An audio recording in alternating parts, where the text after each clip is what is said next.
one of the great things I love about what I do, and I guess as I've grown as a person, I've really come to understand, is the learning that you do as you develop, but not necessarily just the learning, but the acceptance that you've learnt it, and that I guess allows you to change opinions. And it was funny because today I had a meeting with a PR company, a company we worked with previously. We actually haven't done anything with them for about 2 years. And we started off doing stuff with them, but 2-3 years ago, Joel very much saw PR and marketing as the same thing, and we were spending a good chunk of money on marketing, and I didn't want to spend more money on PR because I saw it as the same thing. And whilst I don't think that anymore, it's taken time for me to really kind of understand the difference and kind of how separate they are and how important both aspects are independently and together. So today we had the PR company back in, and yeah, it was so valuable. I mean, I walked away from the meeting today to go, man, we should just put these guys on retainer because like they're just so much great stuff came out of a very short, compact meeting. I was very pleased with that. Another thing we did recently, I changed the way we do meetings in our business because we're just taking so long to go through everything. But one of the things I've really enjoyed over the last probably 6 to 8 weeks, and this has really been kind of a bit of self-reflection, realization on skill sets and identifying what my strengths and weaknesses are, but not just identifying them, utilizing them and putting them to best use. So now the things I'm not good at, I don't do. I just do not do it. I've got somebody else that's good at that now does that. And that sounds really simple, like pure common sense, but when you run a business and you start a small company and you grow it, you don't have that luxury and that flexibility to be able to pull other people from all over the place. You kind of have what you have and you have to make that work. And it's not till you start growing, and it's kind of a bit chicken and egg, because the quicker you can do that, the quicker you'll grow. And I was chatting with our HR manager a few days ago, 2 days ago, about the development of our people, development of our employees. And one of the things I was saying to her is I'm not sure how beneficial it is to take an employee who's not good at an aspect of their job and heavily train them in that piece to be better when they're already really good over here, and there's another employee that's really good where they're weak and not so good where they're strong. And I'm like, does it make sense to spend loads and loads of time building that weakness, or actually does it make more sense to continue to build that strength?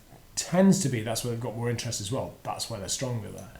So that's about applying the right people in the right place. And one of the things I've really Emma's going to laugh now, she's over there. I got told 10 years ago, maybe, about 10 years ago, by one of my managers back then, one of the senior managers, the MD, that in a company I was working for in leisure, that there's different types of people in the world. Some people are doers, some people are thinkers, some people are very good at generating ideas, some people are very good at applying those. And he positioned to say some people are starters, like they come up with concepts. Some people are the middle, kind of they get it off the ground, and then some people are finishers. You know, Joel, you are not a finisher. He said, you're brilliant at coming up with concepts, ideas, getting it started, putting a team together and setting them off. You are not good at getting things over the line. You are not good at finishing it.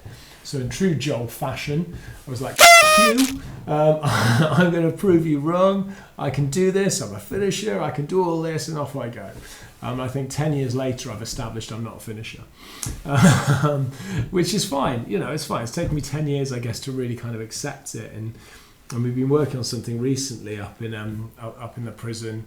We've been working on lots of things. We've been working on one project specifically and just can't bloody get it over the line. It's because I've been driving it. So one of the things that was really apparent to me in my business at the moment is having a really, really solid finisher, somebody that can take it from that concept and that starting point. Because I've got people that, and myself and a couple of others, that can start things, generate great ideas, get a team going, pushing them forwards. I need somebody to then take it and finish it. So that's something that I'm going to be working on over the couple of weeks, because I think getting that piece right we're just going to fly. We're going to absolutely nail it. We're going to do some more work on brands and such like that soon as well with a PR company. Obviously looking at the growth and the acquisitions that we're doing. And yeah, just trying to kind of narrow things down and streamline them more. But today was more about focus and identifying strengths, weaknesses, and applying them in the right places. Like I say, it sounds like common sense, but actually the doing of it is quite difficult. And I think that the big challenge is that to do that and to do it well, it means you have to identify your weaknesses. And lots of people say, yeah, I'm happy to identify my weaknesses, but actually it's really hard. And the PR company that came in earlier, Fliss, sort of said to me, she didn't sort of say to me, she said to me, what is it you want to do? What is the bit that makes you you, and what are these kind of key things about you? I was like, I don't know. So there's a bit of pressure which I'm not used to being under at the moment. So anyway, that's my vlog for tonight. I'm gonna get that out for tomorrow. But yeah, just we'll see how things unfold. It's good business lessons, good life lessons. I really like the learning outcomes that are coming from it. Vlog out. Brother, it's caught in the crossfire. It's caught in the crossfire.